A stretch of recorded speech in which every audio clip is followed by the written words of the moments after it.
6 and 3 over their last 9 games. Kemba Walker knocking down the 3 from behind the arc, tying things up at 12 apiece. But then Bobby Portis just taking over this game. He had 28 points in the first half. When I first saw that, Chris, he's knocking down the threes, getting to the basket, and pretty much getting where he wants to on the floor, and we call it feeling it. 28 in the first half, finished with just 33.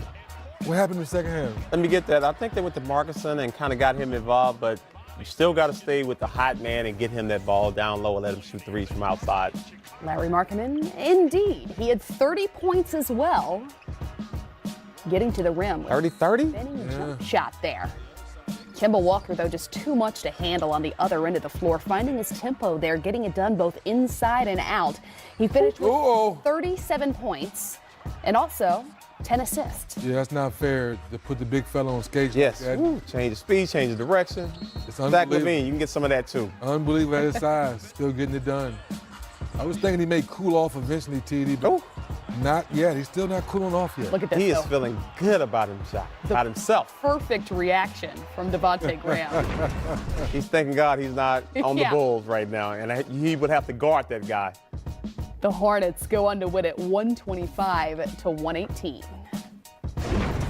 Now this week, the Dallas Mavericks were involved in a blockbuster trade you might have heard about. Brought Kristaps Porzingis to town alongside others who, by the way, have not taken and passed physicals yet. So they're not playing in this one against the Cavs. But Luka Doncic, well, didn't need him early on. Step and slide, and step and slide, and step back a little bit further and leave it because the bank is open in Ohio. Oh, no, he didn't, Kristen. Get this. Wow. 28 points in the first half on 11 of 16 from the field. The last rookie to score 28 in a first half. You want to guess? Maybe LeBron James. That's a good guess. Good guess, yeah. A little more recently, Blake Griffin back in 2011. Okay, Blake. Oh, Blake.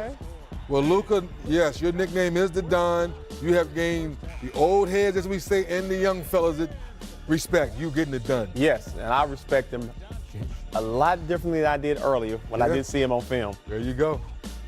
A scary moment, though, here for Dirk Nowitzki. While on defense, he came up hobbling after tripping on Dwight Powell's foot. They call that old age. Dirk. Can't get out of the way. Your mind and your body not on the same page. He did, though, fortunately return briefly in the third quarter. He didn't score. Still here's more Luka. Oh, it's called the Luka. 35 points. The Luka step. 11 rebounds and 6 assists. Harrison Barnes, make shots because it's getting easier for you again. There you go, Harris. It's getting easier for you then because the Don just setting you up. He is. Got to pay attention to him. Harrison Barnes, though, closing things out with 13 points in the fourth. He finished with 17 total as the Mavs go on to win at 111-98. Now, we haven't forgotten Luka Doncic was also involved in a trade, draft night anyway, for this guy. For that guy right there? Trae Young. We've got his highlights coming up on the other side of the break. Nice trade of the game, man.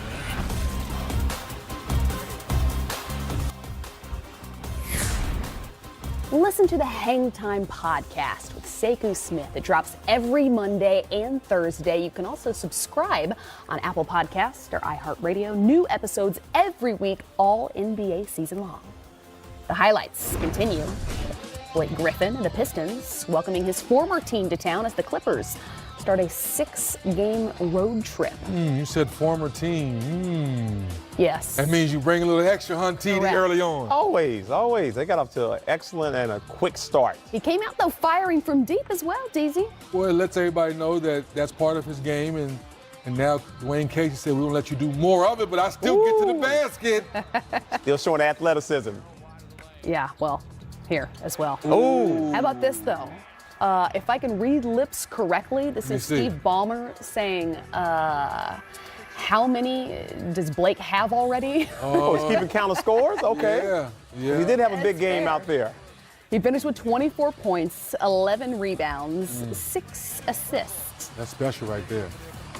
And it looks like they're handily up in the third quarter, up by 20, so they shouldn't run away with this, right? Well, the Clippers would storm back in that fourth quarter to take the lead. That was Montrezl Harrell throwing it down, then Shai Gilgeous-Alexander. Love you, Shai. Love you, young fella. Mike Scott working in the post. Get him, cuz. Ooh. Get them buckets, Mike Scott. That would cap a 24-5 run, tying things up at 91 apiece.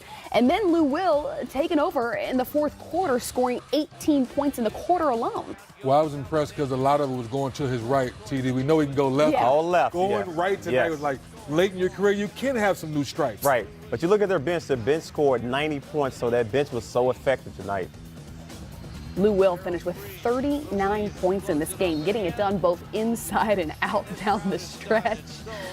Yeah, And that would do it. That Reggie, whoever that was. He is a professional bucket getter. Man.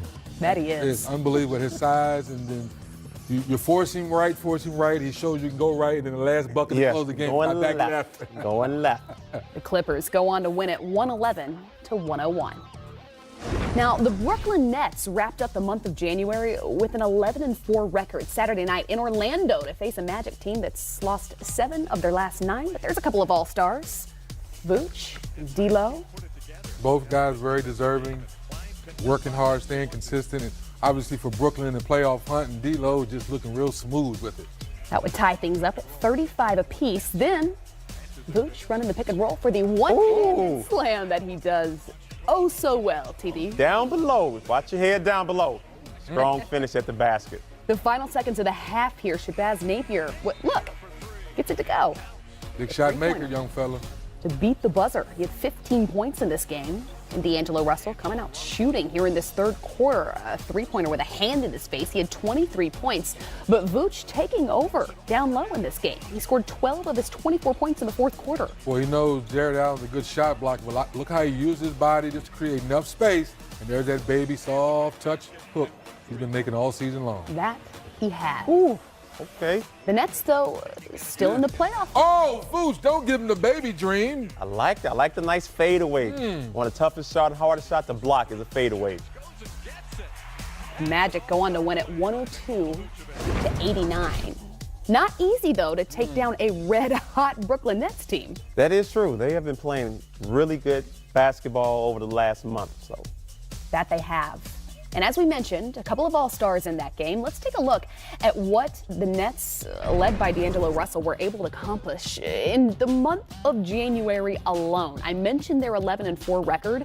He was averaging nearly 24 points on 48% from the field in this one, but also distributing with 7 and almost a half assists. Well, he's the new poster child, in my opinion, TD, where you don't give up on a young guy. Nope. Early in his career, we saw things not go particularly well in L.A. Now a new scenery, a new voice in his ear. Right. Now he's playing to his potential. And we thought he was a problem in L.A., but it seems like he wasn't. It's like you said, new scenery, opportunity, and then Coach Axel has so much confidence in this kid, and you can just tell by the way he's playing, and it's spread throughout that team. Well, game time continues after the break on a 12-game Saturday night in the NBA, including this guy, Rookie Doncic, who I believe has a couple of new teammates. Oh, he does? Soon. Ooh, Did you hear? Yeah, he's the Don, what I heard. Game night is on Monday on NBA TV, doubleheader, and we'll be joined by one Jason Kidd.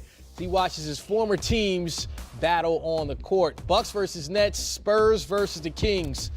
Speaking of games, the NBA news has overshadowed all week, right? And we know that the Super Bowl is here in Atlanta. No, we have our own game to play. You guys ready? Yeah, Got some Super Bowl prop bets. Okay. All right, first one. What will be the higher number, James Harden's points tonight versus the Utah Jazz or the Rams' point total in the Super Bowl?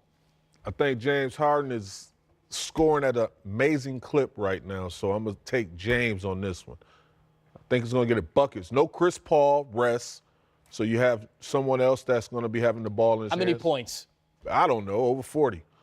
So you get 43. James Harden over 40. 43. And the Rams will not score 43. Okay. I got the Rams scoring 45. Woo! So how much do you have James Harden scoring? 40, No Chris Paul. 43. 40-something, right? He'll be right there. It's gonna be So you go with the Rams over. Yeah. I got another really good one for you. You know, Nikola Jokic, the Joker, not playing games when it's distributing the rock. How many assists tonight versus the T-Wolves or catches, not touchdowns, but just catches by Rob Gronkowski in the Super Bowl? Oh, I got the the Joker's assist, the Joker dimes. He's against the Wolves too. He's dropping dimes. So like if Gronk has, I don't know, 10 catches, then still think the Joker's going to have more assists? Going to have 11 at least. Yeah, Joker be flirting with a triple-double some nights. So I'd say he had like 9 or 10 assists tonight. Definitely. Okay, so you guys agree on this one? Yeah. Okay, we'll go to our third one. Higher number, LeBron James threes. Well, he's not playing, so we're going to have to pick a different player. How about this? Brandon Ingram threes or touchdown passes by Tom Brady in the Super Bowl. Going with the GOAT, Tom Brady. He's going to definitely have. I'm sorry, were you talking about Kareem Abdul-Jabbar? What just happened there? Jordan? Yeah, you just said Tom Brady's the GOAT. He's the GOAT in the football space. There's be different GOATs. It's all types of GOATs. I'm going with the crown jewel of the Pelicans trade, Brandon Ingram. More three. Really? Yeah, more threes. Because Tom Brady gets next to that goal line, handed off to his back. That's right. Karan's going to have 3 maybe. I'm sorry, not Karan. Brandon's going to have 3 threes, and Brady's going to be. Good luck with that. Well, in New Orleans, they had some issues with the power in the Super Bowl a few years back. Again, it's here in Atlanta. So how about this? Higher number of power outages in Atlanta or Ben Simmons three-point attempts? Oh, that's an easy one. I'm going to go with the power outage. You think that, just attempts. Yeah, tonight. Power outage. Absolutely. He's not shooting a 3. Got no business shooting a 3 right now. So you guys really think that we're more likely to see another power outage in the Super Bowl than we are to see Ben Simmons attempt a three-point shot? Blackout. Yes. I want to say some other things, but I'm not going to. He might shoot one in the All-Star game, though. Nah, because they'll climb. The money for Anthony Davis in this situation. We have breaking news. According to Chris Haynes, LeBron James will not play tonight against the Golden State Warriors due to, quote, load management. League sources tell Yahoo Sports. Now, LeBron James played 44 minutes in his first game back. The Lakers are facing the Golden State Warriors, the same team he hurt his groin against on Christmas Day. Rex, what do you make of this? KD-itis. He's ducking KD. Steph-itis. Clay-itis. No. I was surprised he played 44 minutes the other night. Obviously, it's a little bit of a maintenance move, right? Yeah. I thought he said it, prior to this game, right after he played so many minutes, it's going to be one of the situations that I have to see how my body respond because we don't know. We run an emotional high after a basketball game. Everything's still feeling good. You got to win. You look extremely sharp after being off for so many months, you know what I mean? Since playing, December 25th? Yep. So now he's back, and he probably felt a little ailments and, probably just took the safe approach and getting back out there. Well, Karan, before he returned, you said, look, LeBron doesn't look like he's 100% from seeing him in practice. So where do you think he was when he returned if he wasn't 100%? I think he was somewhere between 75 and 80, and that's still better than 80% of the association. So when you're able to go out there with his high basketball IQ, and just mind you, if LeBron's out there on the basketball court, the coverages change. You have to give him so much attention that it enables other guys to be the best possible version of themselves, have an open opportunity. How old is LeBron now? 34. 34. You start, and this makes sense. It's a maintenance move. Yeah. You don't get groins and hamstrings when you're 24. But you start getting them later on, and when you start getting them, you really you've got to be careful to not come back and do too much too fast. Young player that seems to be taking a bit of the load on his shoulders. Brandon Ingram recently really carrying this team offensively with no Lonzo Ball in the lineup as well. Really nice player, and you've kind of been waiting for him. You saw, the length and all the skill set when he was at Duke, and he's really, he got suspended early in the year, starting to put it together. He's a beautiful offensive player. Yeah, he's a complete player. We went from, scoring the basketball in the paint with his wiry strength to now, being able to have that mid-range consistent shot, and now playing with LeBron and Rondo, he's been able to, start knocking down perimeter shots, catch and shoot, not holding the ball, 1,000, 1,000 type of player, and that's exactly what you need. So he's averaging 22.5 over his last 6 games. So when we look at this Laker young core, and we talk about the Anthony Davis trade, and we saw that Brandon Ingram allegedly was not, or reportedly not, in that trade offer. Is he now the crown jewel of this young group? I think so. I think Yes. you want to have him to. Yes. Body language says yes, Karan. And so does the smile. Look at it. Look, he knows it. I mean, who do you think is the guy, Lonzo. Yeah. Yeah. I mean, it varies, man. It goes back and forth. I'm with you. You know I'm with you. I feel like you're being very, very tight-lipped on this situation, as if you don't want to give us too much information. That's fine. But just judging from talent and what they produce, Rex, who do you say is the crown jewel of that young group? Brandon Ingram, Kyle Kuzma, who, don't forget, that 27th pick that they used on Kyle Kuzma came over from that D'Angelo Russell trade with Brooklyn. So they got him essentially replacing a young D'Angelo Russell. Yeah. You know, there's some thought that maybe they got rid of D'Angelo a little too soon. Yeah. You know, I know some of us think that, but yes, I think Brandon Ingram is the crown jewel in that piece, in the piece of the puzzle. And at some point, they're going to have to give it. They're going to have to give it up if they want to get AD done now. Me personally, I'm a huge Kyle Kuzma guy. Yeah, I am too. I love an underdog, and I think that, you know, just from last season, when you talk about adversity, I think he was the guy that was in the forefront, the poster child. In all the interviews, saying all the right things, having the coach back, even when, you know, Father Ball was out there saying miscellaneous things. I just felt like he kept the foundation sound, thought he was the voice of reason, and he showed great composure and leadership, not just by talking, but actually playing and demonstrating it on the court also. Well, someone who's shown leadership in the NBA Finals in big situations, one Kyrie Irving. But this week, he had some situations off the court in Madison Square Garden. They started chanting for him to come play for the New York Knicks. But here's Kyrie after the Celtics won that game. You did hear the chants, Kyrie? Are you reaching for it right now? No, I couldn't hear everything. Everybody heard it. Come on, man. Come on, man. Do you laugh at all when you hear it? I mean, a lot of guys get cheered. Good players get cheered when they come here. That's a little different. Like I said, it's nothing but distraction at this point. You know what I mean? Like I said, again, I'm appreciative of the cheers. I'm appreciative of the fan support that I get around the league in every arena. Obviously, being back home, what has been said, I repeat myself again, what has been said, what has been circling around in terms of extra commentary, I kind of figured it was going to be something like that tonight. I'm just happy we got the win, and I'm ready to go back to Boston. I think you know the answer to that, man. It's just, obviously you would hope it would quiet down, but like I said, it doesn't help when, across the league, it's just outside noise again, and my name gets thrown into it, and then, conversations, speculations, everybody's worried about their credibility. I don't know how this media empire works. I know it's a bunch of nonsense to me. So I have a focus in winning the championship this year, and that's where my focus is going to stay. So, even me saying something like that is not concrete enough for anybody. So, it is what it is. I got to go home and take care of my family and friends, and that's the stuff where it really matters for me. Loving the game of basketball, that's where it's always going to be. I didn't do this for the media. I didn't do this for the money. I didn't do this for the fans. I did it because I love the game, and I work extremely hard at my craft, and I want to be one of the greatest ever. So that's where my focus is. You know what I mean? It's going to come. I'm appreciative how, grateful I am. I'm grateful for all the, everybody identifying the talents that I am, who wants to play with me. I'm appreciative of that. But at the end of the day, like I said this morning, I'm going to make the best decision for me and my family, and that's how it's going to go. There is so much there with Kyrie Irving. I think the thing you're laughing about is the fact that he says, I don't know how this media thing works. He seems to be pretty good at it. In fact, when you're the lead in a major motion picture and was also an actor in high school, don't forget that as well. Kyrie Irving, a very overall talented guy. Not familiar with this media empire, wearing an Uncle Drew hat during the interview. Excellent product placement. Excellent. Yes. He's a brilliant guy. I love him. I do love him. And I love that Kyrie, he likes to talk. He's good in front of the camera. You can tell he's a little bit bothered. And look, I didn't play in an era where we had social media, the 24-hour news cycle, all this time. This is where I give you guys and this era so much credit.